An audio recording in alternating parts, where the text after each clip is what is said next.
And a Scott County jury went home today after deliberating in the Cristhian Bahena Rivera trial. He is charged with the murder of the University of Iowa student Molly Tibbetts, but his defense has tried to point the finger elsewhere. And News 8's Denise Anitka has been covering the trial since day one, is live at the courthouse tonight with what happened during the closing arguments. Denise? Well, Jim, you know closing arguments are that last chance to tie up a week's worth of testimony for the jury for them to head back into their deliberations. So for the prosecution, this was their opportunity to push the concept of common sense. They say the guy who led police to the body of the victim is also the killer. She was confronted by this man. She crossed paths with him, and it ended her life. 3 years ago, Molly Tibbetts went out for a run and never came home. She was attacked brutally by him. She was stabbed repeatedly by him. Can you imagine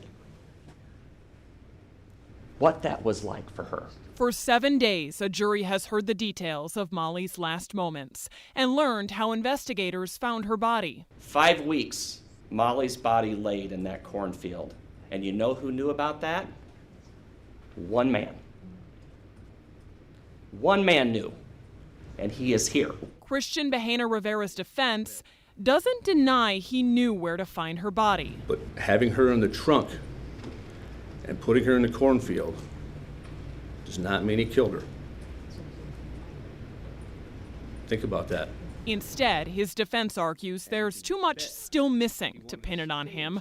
No murder weapon, no crime scene, no motive. And the concept that he got angry and killed a woman who he had just met defies any logic.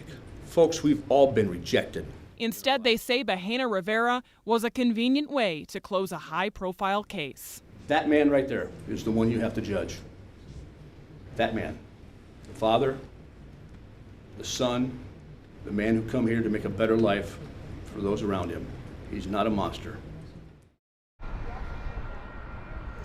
And I also want to point out that in its closing argument, the defense largely ignored that news story that we heard for the first time yesterday, that Bahena Rivera says he was kidnapped by 2 men and those men are the ones who killed Molly.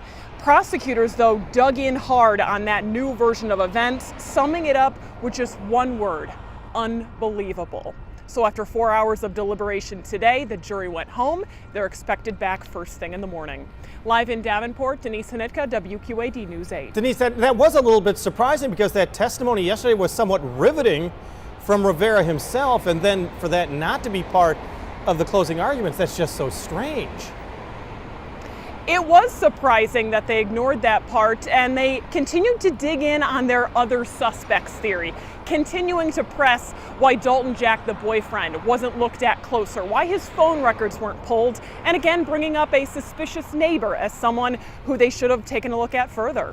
All right, Denise Anitka reporting live for us. That jury started deliberating around 1 this afternoon.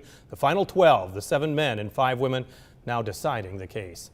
And we'll have full coverage of the trial at WQAD.com. News 8 has been streaming it live on our website. We also have more information on the case, and you can find that all under the As Seen on TV tab. Get information sent straight to your phone as well, texting the word CASE to the number on the screen, 309-736-3229.